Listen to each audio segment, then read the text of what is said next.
What's up, guys? Welcome to Daily Dose of Reddit. This is your host, Zach, and today's subreddit is r/EntitledParents. This story's called, My Entitled Parent Thinks They're Entitled to My Wedding Money. And here we are again, Reddit, with another story of my entitled parents. So I was just married about a month ago to my best friend. The wedding was everything we could have wanted, other than the most embarrassing moments of my life, including my entitled mother's speech, but that's not important. Maybe I'll keep it for another subreddit. Anyway, with the money we got from the wedding, we decided to get a new mattress and box spring. The one my husband and I had, we had for almost 4 years, and it was a floor model and had a dip which our cat could fit perfectly inside, and the box spring didn't have all the screws, so my father-in-law had to tape it together. That being said, it was time to let it go and invest in our future. We shopped a little and found the perfect bed for us that came with a guarantee of 20 plus years, delivery, disposal of our mattress, and it was over $1,000 off. We bought it on the spot with a couple of pillows that were on sale and went about our week. The following week, I had to go back to my hometown for a doctor's appointment. My parents are typical entitled parents and incredibly judgmental with how my husband and I live our life. When I told them about our investment, they got angry, saying I was ripped off and saying, "Why didn't you just buy one online for like $100? And we got a whole bed for $350 on Kijiji. Why didn't you just use that?" We didn't have a car, so this would not be an option for us. As always, I feel like crap when going down to my family's home without my husband and was starting to feel like our investment wasn't worth it. But my best friend and my husband kept telling me we did a good thing, and we're gonna have this bed in our 40s. A few days later, I'm doing laundry and I get a call from my dad. "Hey, I heard you're taking us out to dinner tonight." "What?" "Yeah, we're celebrating getting your mattress and you're taking us out to dinner." I usually would consider this a joke, but I knew it was deeper than that. Plus, I just got off the phone with my mom telling me they're cutting me off from school, so I was in no mood to talk about my finances. I never said that. Why would we even celebrate that? "Well, you clearly have money now, so you can take us all out." "No, I don't." "Oh, you don't want to?" "No, I don't have money." "Oh, well, okay then." I told my sister about this, hoping she would see how messed up this all was, but she just told me it was because my dad sees I have money now. Like, I deserved it or something. Yeah, money for my future with my husband. A few days later, my brother sent me an article on how mattress companies are ripping people off. I hate my family sometimes. What? That is my family. What? That is every time my dad sees I buy something. Holy crap. I'm sorry, that just hit so close to home. This story's called, Entitled Mother Acts Like I'm Her Friend and is Jeopardizing Her Own Daughter's Future. Hello, first of all, expect grammatical errors because English isn't my first language, it's okay. The cast for this one is Entitled Mother! My friend. Me. I met my friend in 10th grade. We were both 15 years old, now we're 21 years old. And at that time, I wasn't in a good mental state due to my severe OCD, depression, and anxiety, which made me skip school a lot. Me and friend were quick to befriend each other, and she understood my situation pretty well since she was introverted and dealt with anxiety herself. Fast forward a year later, and we are both in 11th grade. I still skip school a lot, but friend does too, and eventually, Entitled Mother tells friend to drop out for a year so she can recover. Mind you, we were graduating 11th grade in 2 weeks. So Entitled Mother made her daughter waste a whole school year. During that time, I lost contact with friend because she wouldn't talk to me since she was ashamed even though I tried reaching out to her multiple times. In the next year, I also had a fallout with Entitled Mother because she was just entitled and belittled my own mental health. Anyways, fast forward to last year, both me and friend are now 20 at that time. And while I'm in college, after being isolated the past year because of my depression and OCD, just throwing this in here because it's important you know I also have my own crap to deal with and it isn't easy. And I decide to reach out to friend because, to my knowledge, she is still the same, not having finished high school and not getting out of her house. But because friend wasn't answering, I contacted Entitled Mother. Yikes. Over the course of that year, I'm able to reconnect with friend, but Entitled Mother sets rules for us when I meet her daughter. I'm not supposed to talk to her about my problem because she will shut herself out. I can't talk about my personal life too much because that will make friend feel bad about herself. I can only talk about mutual interests and light stuff. I can't pressure her, and entitled mother is the one arranging when and where we will meet. Plus, she expects me to be available at any given time. And other stupid crap like that. Entitled mother treats friend like a child when she is already 21. But I try to go along with it because I genuinely want to help friend, you know?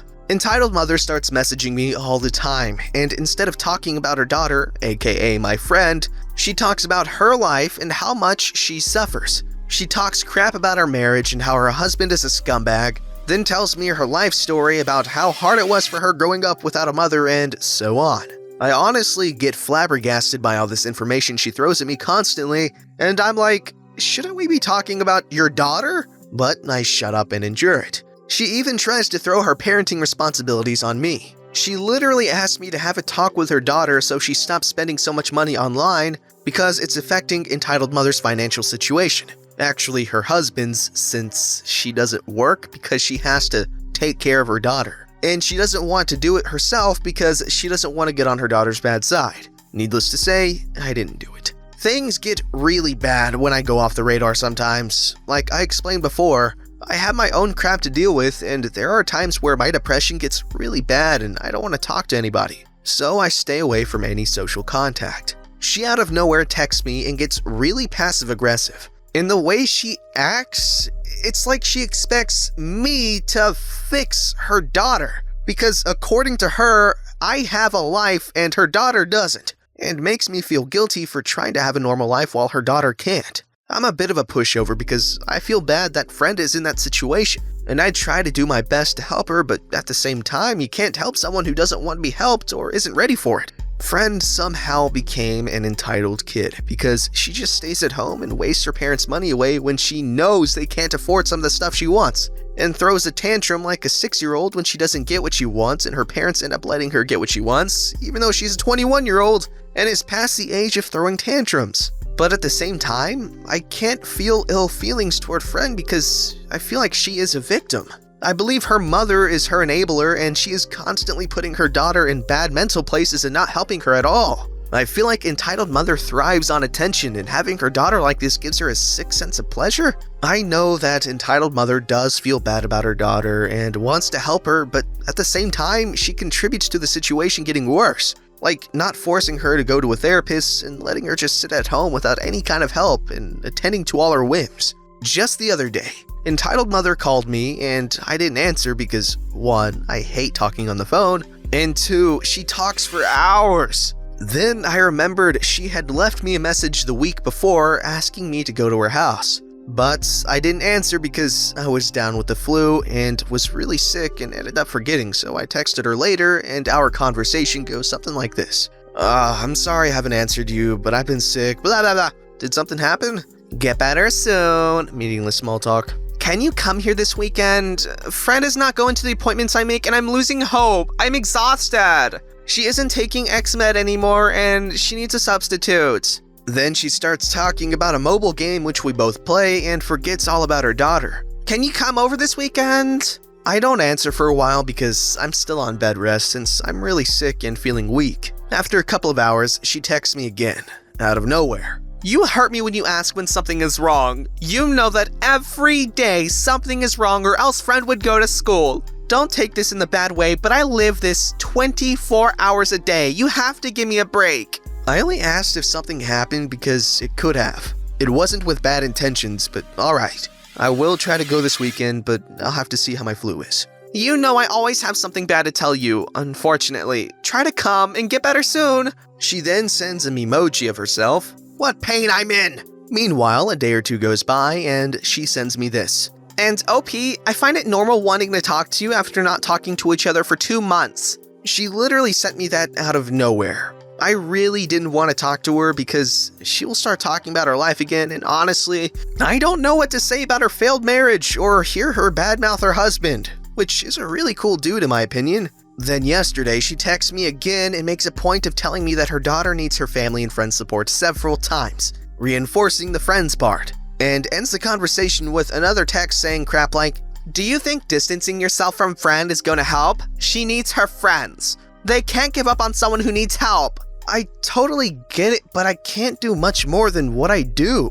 Every time I schedule something with her, she ditches our plans a few minutes before the hours we agreed on, and her mother says I can't show up in their house without friend agreeing because otherwise friend will not talk to me and yada yada. So my choices are almost none. I don't think entitled mother is a bad person, and I know it's painful for her to see her daughter in this state, but it doesn't excuse the behavior she has with me or how she acts. I have omitted many things because too much happened, but believe me when I say that it's exhausting having to spend time with entitled mother without wanting to pull all your hair out. I'm sorry this is all over the place, but I really cannot explain how she is or acts because so much stuff has happened that it's all kind of a blur in my head.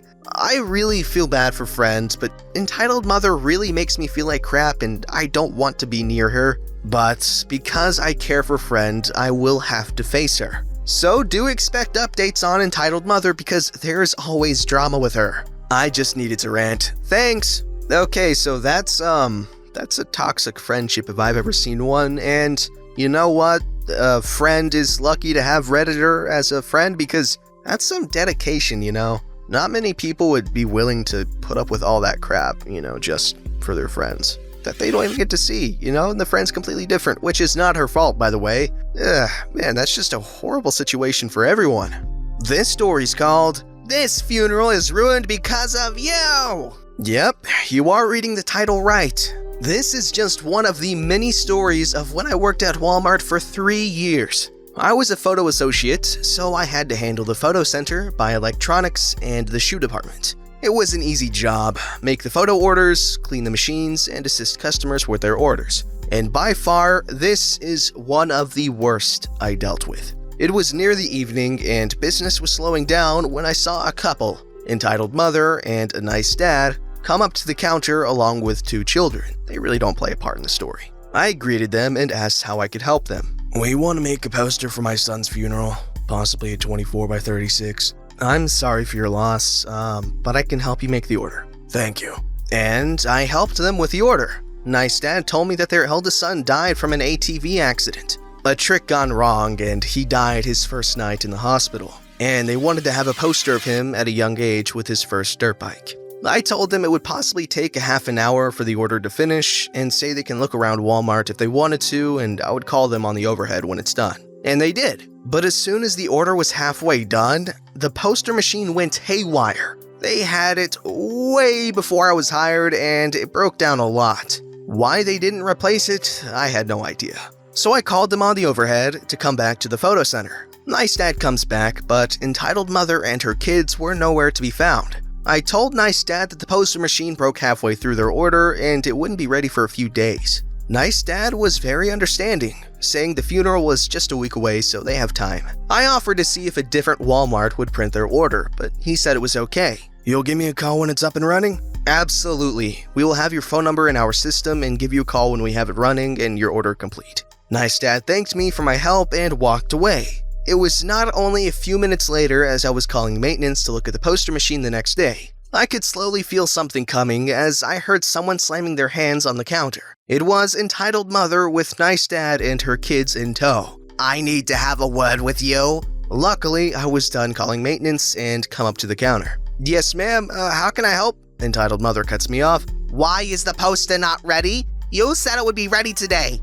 "I'm sorry, ma'am. I explained to Nice Dad that our poster machine broke down and the order won't be ready for a few days." "That is bovine feces. It was working just fine. Get it running again." "Ma'am, I can't make it run. I'm having maintenance to come look at it tomorrow." "No, we need it now. The funeral's tomorrow and we need it." "Honey, the funeral is a week away." "No, she is just refusing to do her job." She kept yelling at me for about 5 minutes, me and Nice Dad trying to calm her down while their kids were crying because of the argument. Luckily, my manager came over to hear the yelling. "Is there a problem?" "Yes, your employee is refusing to help us. We needed a poster and she's denying us our order." I informed manager that the poster machine broke down again and I'm having maintenance look at it the next day since it was near photo center's closing time when I called. "I'm sorry, ma'am, but there's nothing we could do." "But I need that poster now." "Ma'am, if you would like, I can call another Walmart near us to see if they can..." No!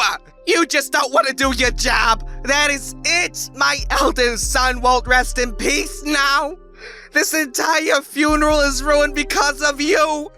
My son won't rest peacefully because of you. You ruined this for my family. She pointed this at me while yelling at me. Everyone around her was appalled by the accusation. I was even shocked as well and nearly broke down right there and then. She kept yelling at me directly until manager had enough. Ma'am, I'm gonna have to ask you to leave. I am not. This time, my manager cuts her off. You not only are causing a scene right now, but accuse my associate of something that couldn't be avoided. Either you leave now or I'm calling security to escort you out. Entitled mother huffs and left without calling us freaking lazy associates. Nice dad and her kids walking behind her. As soon as she left, I just broke down because she blamed a funeral on me. Manager was hugging me and told me it was okay and it wasn't my fault. He allowed me to have an extra break so that I could calm down and recollect myself. And it was nearly an hour until it was time for me to clock out, so I stayed over at electronics until it was time for me to go home.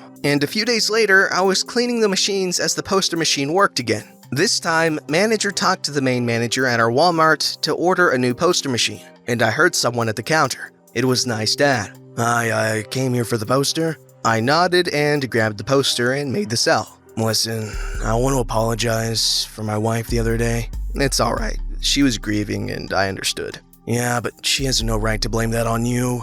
Sir, it's okay. I get this stuff a lot of times here in photo. Wouldn't be the only time. He thanked me and left with the poster. I haven't seen them since when I worked there the next few years until I got a different job.